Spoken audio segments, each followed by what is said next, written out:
Hello? Hello, Sarah. Who is this? Oh, are you supposed to be doing like a Silence of the Lambs thing? No. I want to play a game. Oh, so it's like a Saw thing?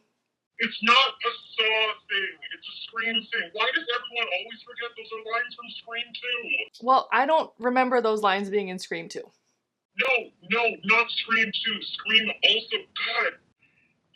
Okay, we're getting off track here. Okay, alright, right. So you were wanting to play a game, so what's the deal? You want to quiz me on scary movies? No. I was thinking something a little more real. True crime. Oh, you mean Crue Trime. What? No. Who pronounces it like that? Okay, cool. Well, true crime quiz time. Okay, hit me. What do you got? Oh, hey, Sarah, look, I'm gonna be honest. I feel like I might have overextended myself a little bit here. I actually can't come up with any true crime questions. Wait, Kate? Is that you? Yeah. Girl, what the hell was all that? I know, I'm sorry. I've just been watching Scream on a loop to get ready for this month's episode of Box Office Beat on my channel, and I guess it kind of got in my head. Well, that movie has been known to do that. What do you mean? Oh, girl, that movie it spawned like a shitload of copycat killings, but it's nothing compared to the killings that actually inspired the movie. Girl, are you thinking what I'm thinking? Crue Trime Box Office Beat crossover collab? Hell yeah! Let's do it!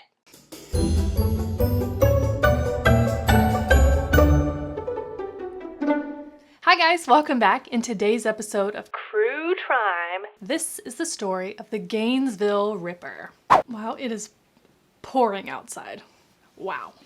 So the 1996 blockbuster game-changing movie Scream was inspired by today's Crue Trime story. So in the movie Scream, if you live under a rock and you've never seen it before, it's a couple of high school students who are inspired by their favorite horror movie killers to unleash terror on their community, on their school, on their friends. If you want to hear more about the movie Scream, then you need to watch Box Office Beat. So Box Office Beat is a series by one of my besties, Cate the Great Beauty. If you're here, I'm sure you already know who she is. She is doing a series called Box Office Beat on her channel where if you like what I'm doing here with Crue Trime, then you're gonna love what she's doing over there with movies. The beginning of the movie, the opening shot is the 7 lead characters, which are comprised of Judd Nelson, Emilio Estevez, Andrew McCarthy, Rob Lowe, Mare Winningham, Demi Moore, and Ali Sheedy. Oh my gosh, I did it all in one breath. And she's doing it with her signature sass and a delicious cocktail. Her channel and all of her socials are linked down in the description box to make it easy for you. So let's get started. So I already have foundation and brows on because I'm a cheater. I really hope you can't hear it, but it's like pouring rain and it just sounds like someone's peeing. There's a lot of water flowing off of the roof right now. On Sunday, August 26th, Gainesville, Florida, police were called to the Williamsburg apartments by the parents of Christina Powell, a student at the University of Florida. They were demanding to be let inside to her apartment because she wasn't answering the door or her phone, but her car was parked outside in the parking lot. She should have been expecting them to drop by that day. Also, her roommate, 18-year-old Sonia Larson, had not been seen in days. Once the police opened up the door, the smell of decay. Sonia's bloodied body was found in her bedroom. She had been stabbed to death, sexually assaulted, and pulled to the edge of the bed, positioned. You know what I'm saying? Christina was found in the living room. She had been obviously sexually assaulted. She was lying on her back. You know, she had marks on her wrist from being duct taped, and there was tape residue on her face, like across her mouth. Her nipples had been removed. Next to Christina's body was a bottle of dishwashing soap, which was presumably used to destroy, like, rape evidence. Need a little extra concealer today. I am looking rough. So the murder weapon that was used was determined to be a military-grade knife, specifically one that's commonly issued to Marines called a K-bar. Investigators determined that the crime was very intentional, like this was not a robbery gone wrong or some kind of like lover's spat. These girls had been hunted, and the killer had also eaten a banana and an apple from the refrigerator before they left.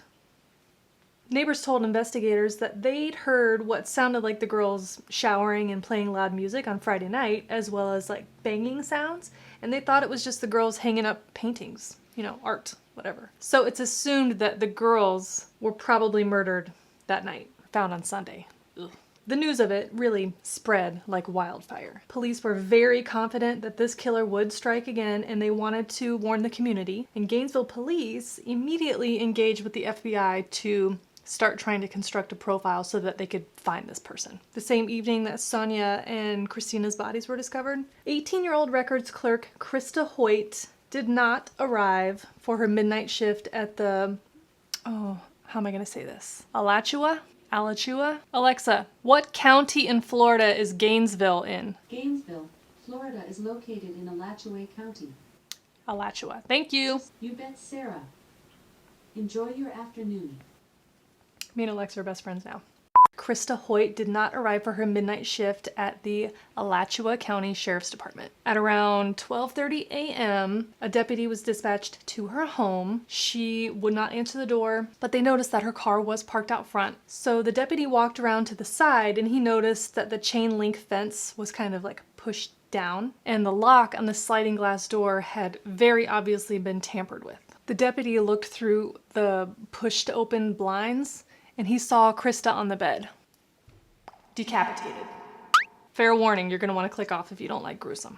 So Krista Hoyt's clothing had been cut off with a knife, except for her shoes and socks. She still had those on. She had been sexually assaulted, bound at the wrist with duct tape. She had been stabbed in the back, and her body was propped up sitting on the edge of the bed, facing the wall. Her nipples were also cut off, and her head had been removed post-mortem, so after she died. She had also been cut very carefully from like the breastbone all the way down to her groin. One more thing, and hold on to your butts. So Krista's severed head had been placed on a bookshelf that her decapitated body was facing, and the head was looking at her. Okay, so if you think it can't get worse, it can. So the killer, we find out later, was definitely stalking these victims. He had been watching them closely, and in the case of Krista Hoyt, he stuck into her house when she was gone and waited for her. And then when she got home, he ambushed her, attacked her, killed her. He left and then realized that he had lost his wallet, so he came back to the scene to look for the wallet that he never found. I don't think he lost it there. But it was after he returned from killing her that he decided to cut off her head like that. So aside from the crimes being very similar, especially in the way that the victims were killed and manipulated, what was the link, right? So the FBI profiles started to come together. Why would a person do such a thing in this order, in this manner, and to these types of victims? These profiles aren't 100% accurate, but they're useful tools in trying to narrow down the pool of suspects. I mean, for example, he brought tools with him when he committed these crimes and then took them away when he left. He washed the bodies with soap, most of them. All of the victims were, pretty young, brunette, young ladies. They determined the killer to be, no surprise, white, male, age 20s to early 30s, organized, controlling, a loner, probably some military experience, average to above average intelligence, and pretty decent physical strength. On Tuesday morning, August 28th, the manager of the Gatorwood Apartments received a very concerning phone call. The caller said that their friends, Manny Taboda and Tracy Paulus, both aged 23, they were roommates, haven't answered their phone in days.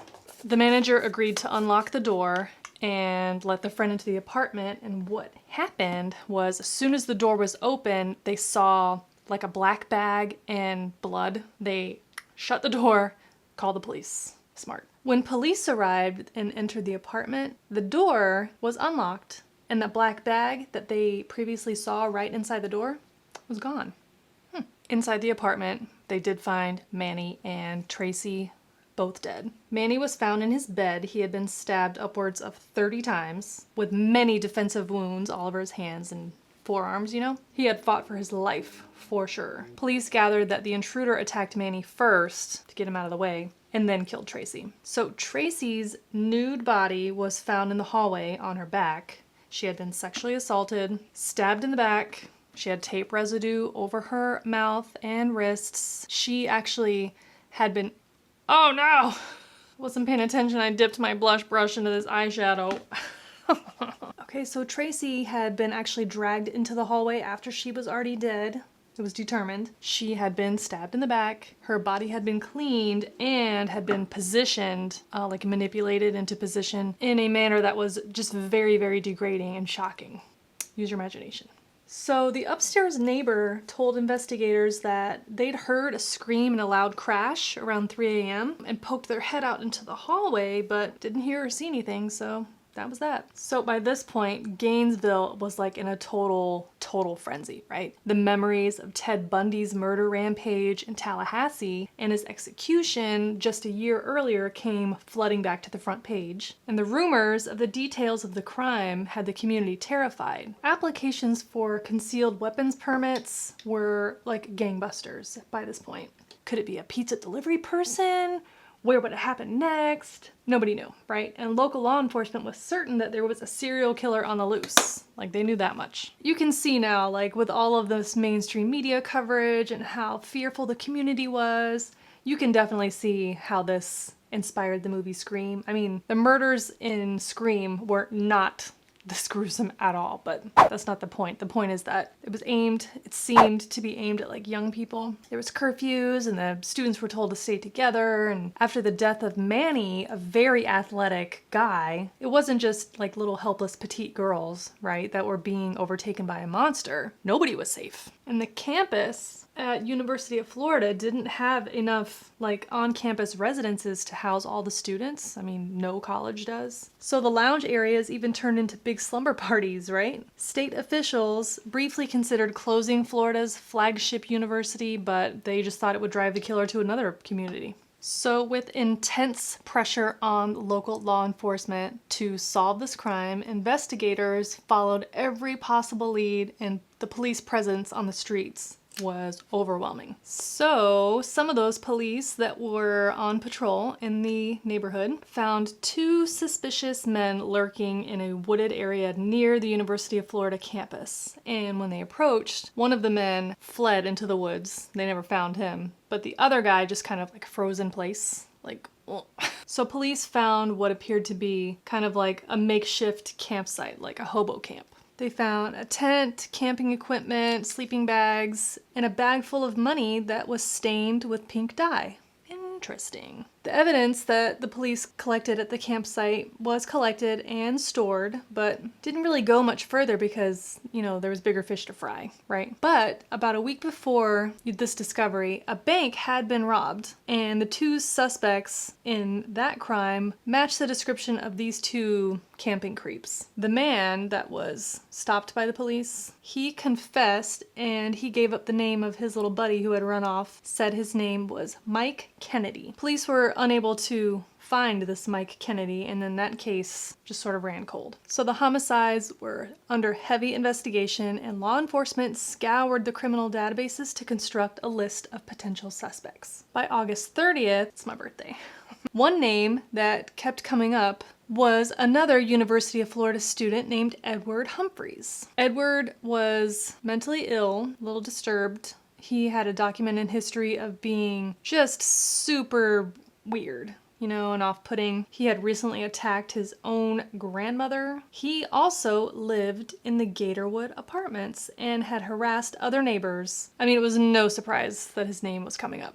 Police interrogated him for hours. He knew some specific details of the crime scenes, but it wasn't really anything that hadn't already been published. I mean, he was cuckoo banana crackers. On September 6th, a warrant was issued to search Edward's car, apartment, and his grandma's house. They were looking for tools, weapons, or maybe even victim trophies, you know. Police found several knives and screwdrivers, like the kinds used to tamper with the sliding glass doors and the windows of the victims. They also collected hair, saliva, and blood samples to compare to the evidence found at the crime scenes. He seemed to be the prime suspect. And once Edward was arrested, the murder stopped. Hope you're not looking too close because the skin around my nose is... With the Gainesville Ripper still at large, but no progress on solving the actual crime, the community was, still scared and starting to get a little pissed off. The FBI ramped up the search for leads, and they used the Violent Criminals Apprehension Program. VICAP is a super detailed criminal investigation information sharing database. So this database, it really held everything, like the ages of the victims, the description of the crime scenes, weapons used, all of that stuff. So you could compare things that happened in Florida to everything else in the United States to see if there are similarities. So with all of that in play, there was a hit. A police department in Shreveport, Louisiana had an unsolved triple homicide. Tom, Julie, and Sean Grissom were all brutally murdered about a year earlier. Tom and Sean were found stabbed to death in the living room of their home, and Julie was found in the rear bedroom, nude, stabbed in the back, tape marks on her wrist, across her face, posed on the edge of the bed. Even her hair was carefully spread out. And just like in Gainesville, the killer washed Julie's body and he took her clothes and put them in the washer, destroying the evidence. The murder weapon was also consistent with the one the police believe was used in Florida. So the search really began to narrow, closing in on any criminals that may have been both in Shreveport and Gainesville, and then a major break in the case. So in late January 1992, Shreveport police were notified that a person that they were looking for on an attempted murder charge, 37-year-old Danny Rolling? 37-year-old Danny Rolling was in custody in Ocala, Florida, which is about 40 miles south of Gainesville. So he was in custody for an armed robbery at a Winn-Dixie grocery store that occurred in broad daylight the previous September, around the same time that police were chasing after Edward Humphrey. Did I call him Humphries earlier? Is it Humphrey? Is it Humphries? Anyways, back to Danny Rolling. So Danny had been living with his parents in Shreveport, Louisiana. Danny's father was a retired police officer. He was a very demanding man, and he and Danny bumped heads a lot, and one day had a very serious argument that had turned into Danny opening fire on his father, shooting him twice, and then going on the run. So when Danny was compared to the FBI profile, he hit a lot of the marks. And when police ran the initial background check, they found that he had quite the rap sheet. Oh, this is going to be hard to do and talk at the same time. Shit. So as a young man, Danny got into a lot of trouble. He had been caught peeping in windows. He had a lot of trouble with drugs and alcohol. What started as kind of petty crimes turned into theft and robberies and break-ins and sexual assault. He had even served some hard time for some of these crimes, some prison time in Georgia, some in Alabama, and some in Mississippi. So with such a lengthy history of robbery, could this be the same guy who escaped the police in the woods that day in Gainesville? His little snitch friend told police that the guy's name was Mike Kennedy. What about all the evidence that they collected at the hobo camp? We'll get back to that. Hang on a second.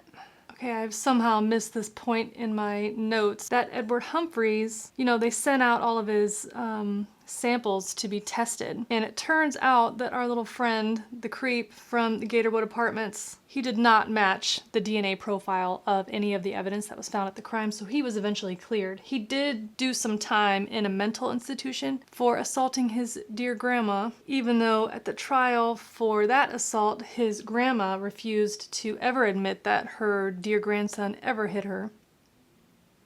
Anyway, in reading about this case, there's a lot of people who they criticize law enforcement because they think that they really kind of wasted their time and resources focusing so hard on Edward Humphrey when they could have been pursuing other leads. Maybe they would have linked the real killer. Maybe they would have linked him faster. Okay, so Danny Rolling is at this time in jail awaiting the sentencing for the robbery, the grocery store robbery in Ocala. and he started getting friendly with some of the other inmates, specifically one named Bobby Lewis. Bobby Lewis was the only man who'd ever escaped, like physically escaped from death row prison. Danny was super impressed by that, of course. Danny planned to fake a suicide so that he could be placed in the prison hospital ward with Bobby, and then they'd escape together. Danny knew that the only way that he was ever going to get out of that prison was if he escaped. At this point, he was facing like a life sentence for all of his repeat robberies and such. Anyways, he, I guess, reconsidered and decided that he instead wanted to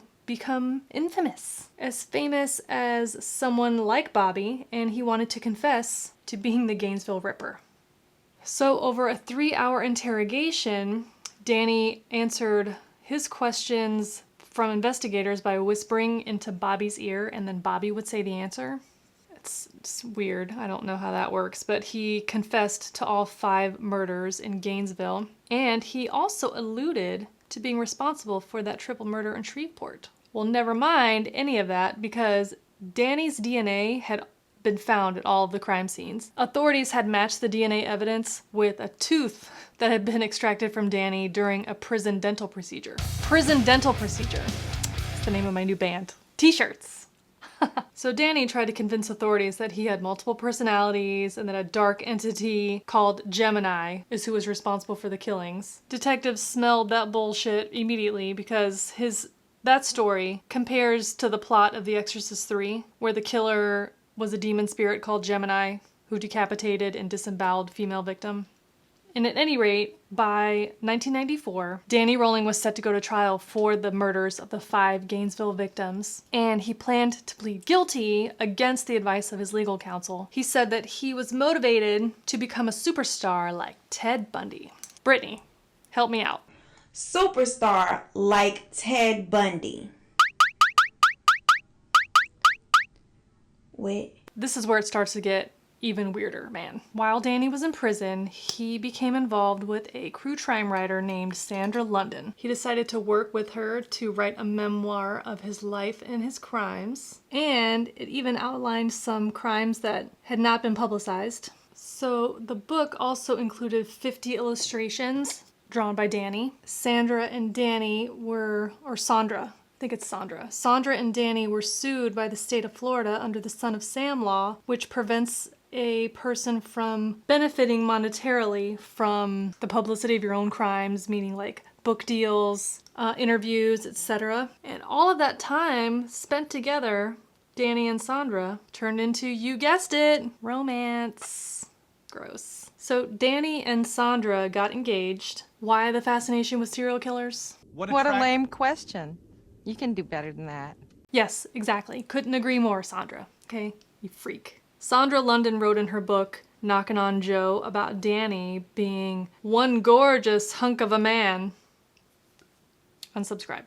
Okay, so with Danny's 3-page signed affidavit, he officially pled guilty to the crimes. And the reason that he pled guilty, he didn't want the case to go to like a big long trial because he didn't want the evidence to be presented to the jury.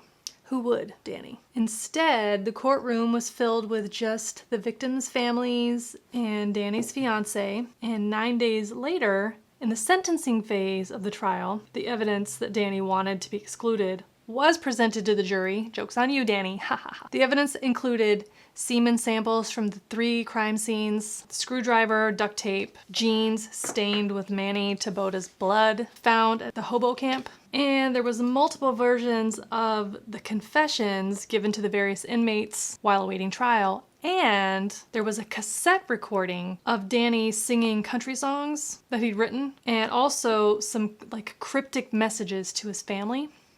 Weird. You guys, so speaking of singing, good God. So in court, after pleading guilty, the judge asked Danny if there was anything else that he wanted to say. Typically, this is the point where an accused person or a confessed person would offer an apology or, you know, say something to that effect, right? Mr. Danny Rolling decided to use this opportunity to share a special message. I recall the day I first saw you.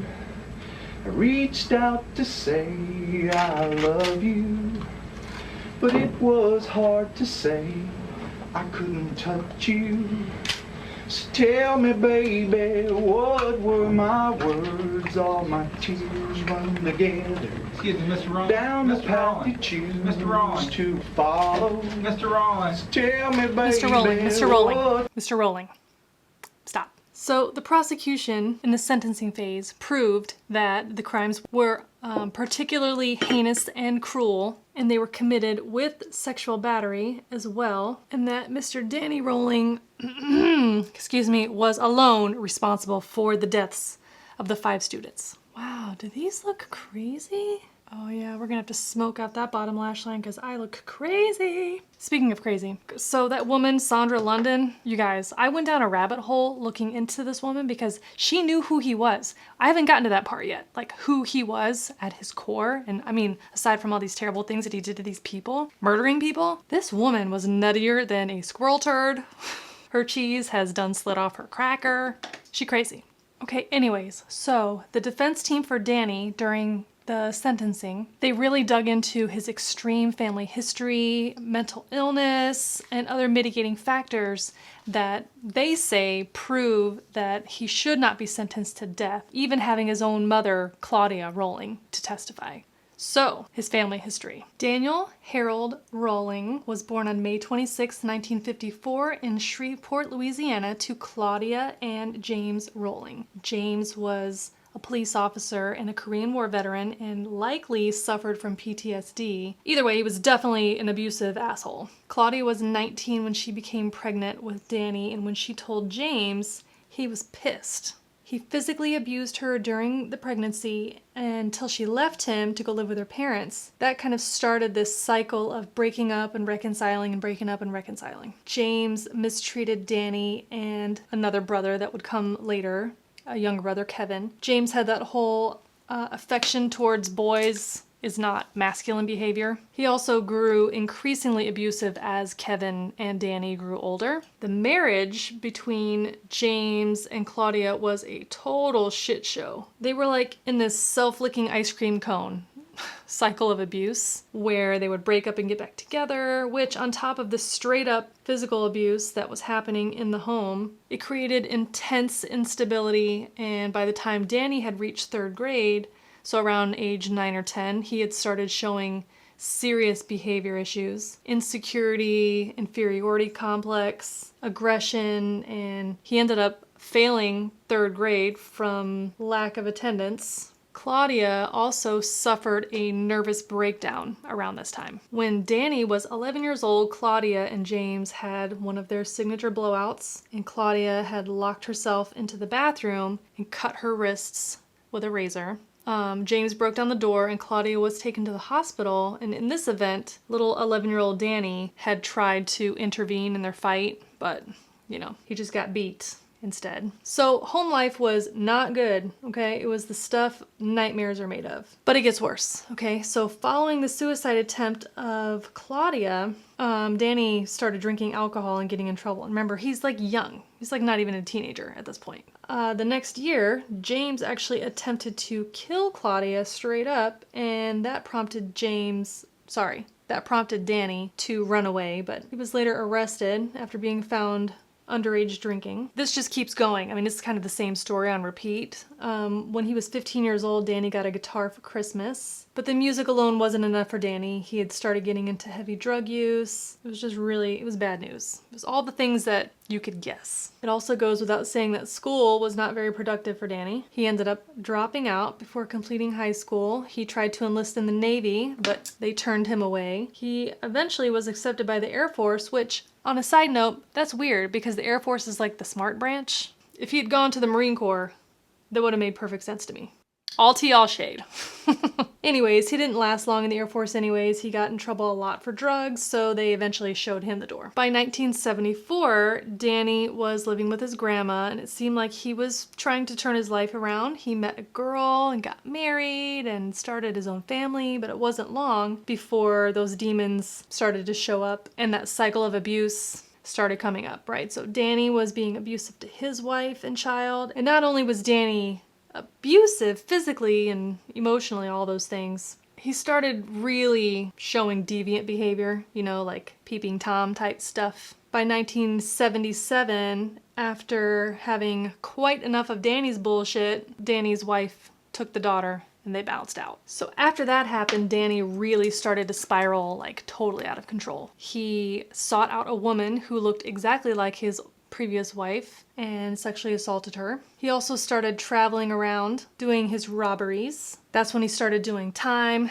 You know, this all starts to link up with all the stuff that we already know, right? So in his last prison stint, when he was released in 1988 after a robbery sentence, he returned to Shreveport, Louisiana to live with his parents. He found a job at a restaurant, but he was quickly fired for missing too much work. And it was that day that he was so disgruntled that he sought out that family and committed that triple murder.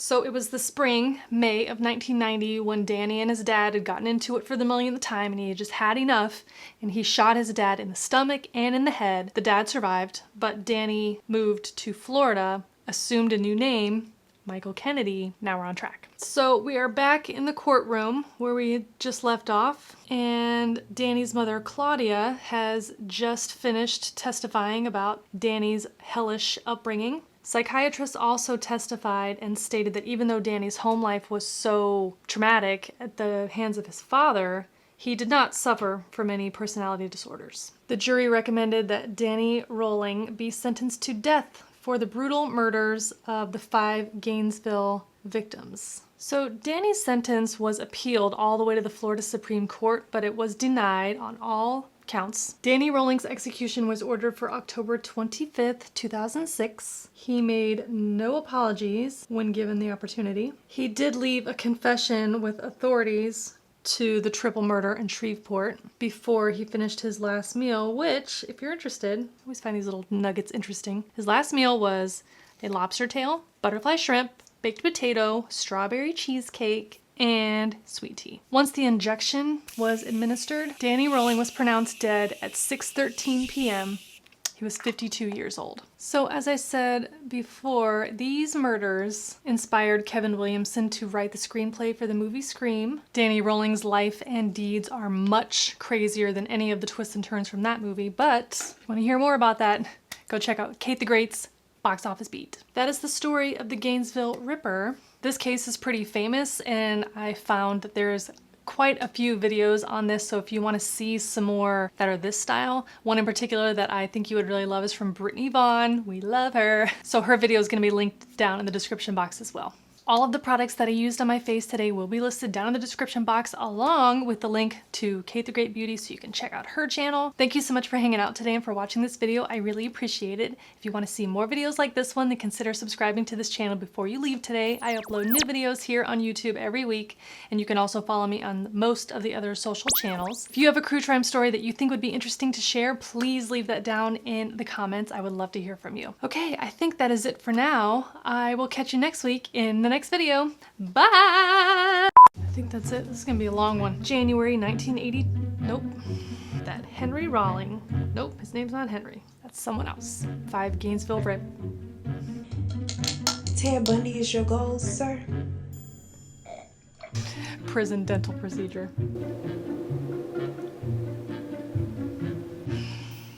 You guys, I'm trying to make this me talking into the banana be less weird. Great.